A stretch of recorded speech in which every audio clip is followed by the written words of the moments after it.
happen if Danny Carey played drums for Metallica? A few weeks ago, I asked myself exactly that question. So, on a lark, I hopped on my drum set and made a social media post about it.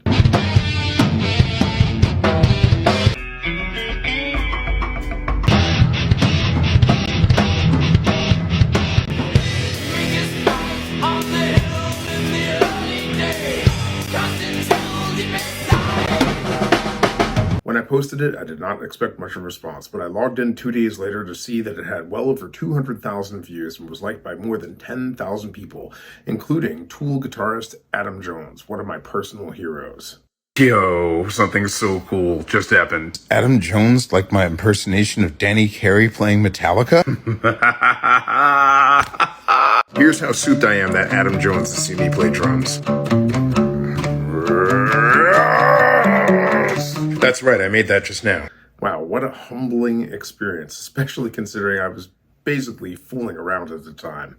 I'm actually a little embarrassed about it. Now, amongst the hundreds of comments and quite a few amusingly hateful remarks, the number one thing that people requested were full versions of both One and For Whom the Bell Tolls. Now, due to the limitations of both TikTok and Instagram, I was not able to post full versions on those platforms. That's due mostly to copyright restrictions. Thankfully, on YouTube, there's no such problems because I am licensed to use this sound for non-commercial use. And luckily, since I am not compensated in any way, shape, or form for any of the stuff that I do for social media, that's no problem whatsoever. Speaking of which, hitting like, share, and subscribe really means a lot to me. I only have about 200 followers here on YouTube, and I'd really like to grow that. I'd really like to do more of these long format videos, and you hitting like, subscribe, and share will eventually enable me to do that. And since I'm a small creator, you know I'll personally appreciate it. So before we get into the actual performance, a couple of notes. 1. I am not Daniel Edwin Carey. I know you're surprised. As such, I am not anywhere near the drummer that he is. Also, I'm not making the choices that he would most likely make. Danny Carey is much more reserved than he is credited for, and would more likely play a lot more subtle things than this. I have no doubt that he wouldn't play half of what I am playing here. I'll be honest, if I was hired as a studio musician to play drums on this, I wouldn't play half of this either. I am 100% sure I would make different choices, but what fun would that be? Also, just so you know, I'm not going for perfection here. I rush, I make mistakes, and I'm fine with it. Consider this a sketch. I did make a perfected, edited version out of a ton of takes, but that's not what you're seeing here. Here you're seeing a run through and whatever happens, happens. Please let me know what you think. All comments are 100% appreciated. Love it, hate it, whatever. Just please try to be respectful. Lastly, whatever you think about Lars Ulrich, there is no argument that the drum part at the end of One is nothing short of iconic. I don't know a single drummer my age who's involved at all with rock who did not spend years of their life practicing that drum part. That, in fact, was where 90% of my rehearsal and practice time was spent in preparing for this.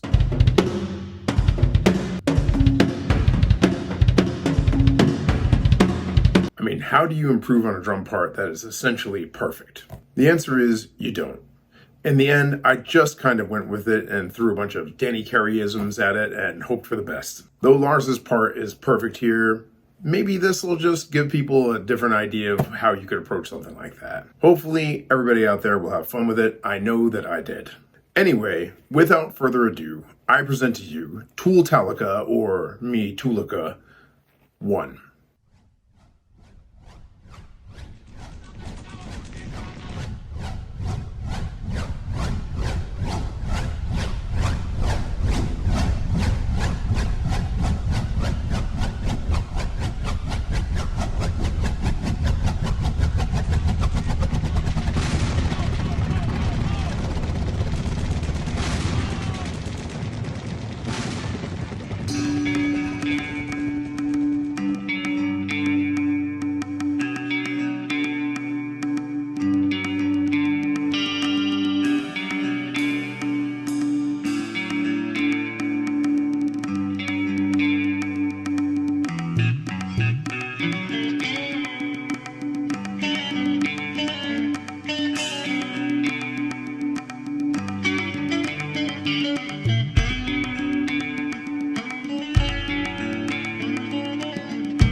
Again, if you enjoyed this video, I would really appreciate it if you would hit like and subscribe. It really helps me out. Depending on the response to this video, I may be releasing a full-length For Whom the Bell Tolls as well. I've been Handsome Future, otherwise known as James White, and I hope you've had a great time.